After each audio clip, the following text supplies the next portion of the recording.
What is up, everybody? This is Bright Cards, and welcome back to Season 2 King of FanDuel. Now, if you stopped in last season, things got a little out of sorts, and I'll take part of the blame because we did a larger person lobby than I wanted to, with more people wanting to come in, and then at the end, not everybody was entering into the contest, which kind of ruined the series. Now, this season, I've decided that I'm going to invite two friends along. Anthony and Brett. And Anthony and Brett are two guys that I've known for a couple years. They used to do my breaks, and we went on a trip recently with them and like two of their other friends, two or three, and they were all really nice guys. And I said, hey, do you guys want to do a FanDuel Fantasy League this year? And of course they said yes. And what we are doing is instead of $1 entries per week, we're doing $2 entries. If you win money. If you lose money. But at the end of the season, you also have to, or next time we get together, I should say, you also have to bear your losses. And by that, we mean you have to wear a shirt that says, I suck at fantasy football on the front and back next time we're together the whole day. That includes the trip there, where we go, and then that night, and then when you head home, you can wear a different shirt. But everybody will know you suck at fantasy football, and I'm sure you'll get some looks and some questions asked wherever you go.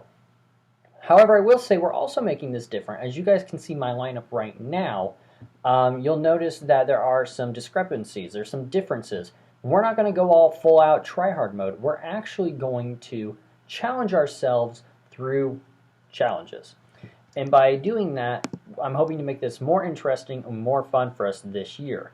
If we go into the playoffs, of course, comment below if you want that and let me know throughout the season if you're having a good time. Or if you have challenge ideas, drop them in the comment section below as well. What we are doing week 1, which includes only the Sunday games from noon to 3:30 start time, is away games. And so you can only choose players that are on the top and not after the @ symbol. So Jets, Raiders, Colts, Bears, Dolphins, Packers, Browns, Seahawks, Eagles, Chargers, Bucks, and Cardinals. So we're going to start right off the bat. I'm going to show you guys my lineup, and this is how it is right now on, let's see here, it's August 19th. So about a month before the season starts. This could change, but this is where I'm sitting right now. If it does change, I'll be sure to let you guys know because it's going to affect week 2, and of course week 2, I'll say what our new challenge is, who won, and what my next lineup will be. Like I said, we're doing away teams only, and my QB selection is Aaron Rodgers. Now, people may disagree or agree. It's up to them, but I chose Aaron Rodgers over Tom Brady, and that was a really tough choice. And ultimately, at the end, what made me choose Aaron Rodgers was that he's just been with his team longer. He's still got Devontae Adams. He's still got Lazard or whatever his name is. And he's still got Aaron Jones, which is one of my running backs. When I do a quarterback and a running back, I like to pair them together because if they throw a touchdown to the running back, they both get points, just like if they throw one to their tight end and I have the tight end and the quarterback on the same team, or the wide receiver, I get basically double the points. My running back in the second position is Ronald Jones II, who does play for Tampa Bay. And I figured, New England like to do a lot with their running backs, and I figured maybe they'll change it up in Tampa Bay. Obviously, that game plan is in New England, and now he is in Tampa Bay.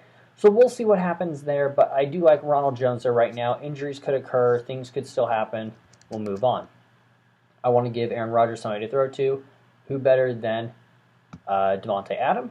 And then I also want to give Brady somebody to throw to. Who else than Mike Evans and Rob Gronkowski, which I believe last season I said I don't buy his retirement. I figured he would come back, and sure enough, all it took was probably Tom Brady calling him and saying, hey, sign a deal with us, and sure enough, it happened.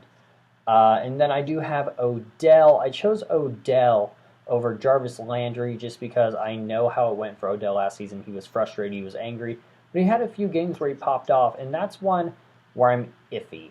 I have another $200 left in my budget that I can mess with, but right now I'm sticking with Odell unless I really see something closer to the date that just makes me change my mind. In my flex position, I normally like to put another running back because the running back, besides the quarterback, touches the ball the most generally. Generally in a team that does a 50-50 run and pass scheme, while some teams, with your elite quarterbacks like Mahomes, do a lot of passing I think once or twice we ran the ball 4 times in a row last season. You don't see it often in Kansas City with an elite quarterback, and it could be the same for the Buccaneers, and I could have made a bad call, but we don't know. So I do have Chris Carson, and then lastly, I have the Indianapolis Colts defense at Jacksonville. So that was my first selection I made.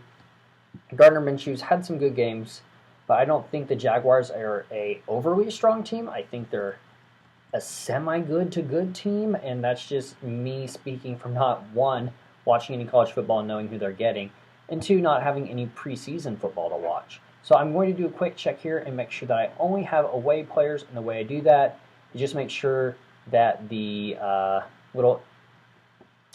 I'm trying to put this the right way, the IND on Indianapolis, the shortened version of their city, is bold, and it is the one on the left and not on the right. So Indianapolis, Seattle, Tampa Bay, Cleveland, Tampa Bay, Green Bay, Tampa Bay, and Green Bay again. So I have all away players. Now you guys may be asking yourselves, what happens if somebody messes up in their lineup, or they cheat, or something like that? What I'll do is, and I'm hoping this doesn't work, there's a couple things I'll have to do. One, I will have to give them a 0 that week and take away all the points they earned from the overall scores. Now, it could say that they have the most points at the end of the season, but if they messed up one week and got 100 and something points, we deduct those at the end, and things could change. They could go from first to last, first to second, and the table could change drastically. The other thing is that they will have to actually send the money that they won to the winner via PayPal or whatever it may be, so that the money gets to the right person. Everybody makes mistakes. I acknowledge that. I make them all the time, on the daily, on the minute almost. But that's just the way it's going to be this season. So it's a 3-person league, challenges every week, holiday challenges coming up. If you guys have any challenges, like I said, comment down below. I hope you guys are looking forward to this league as much as I am. It's going to be a very busy time for me, so if I do get stuff out late, that is why I've got a lot of school, work, family stuff going on, as we all do. So do bear with me, but I appreciate everybody watching. Don't forget to like and subscribe and comment down below any ideas again that you have, or if you're just excited to see the series come back. Thank you so much for watching. I'll talk to y'all later.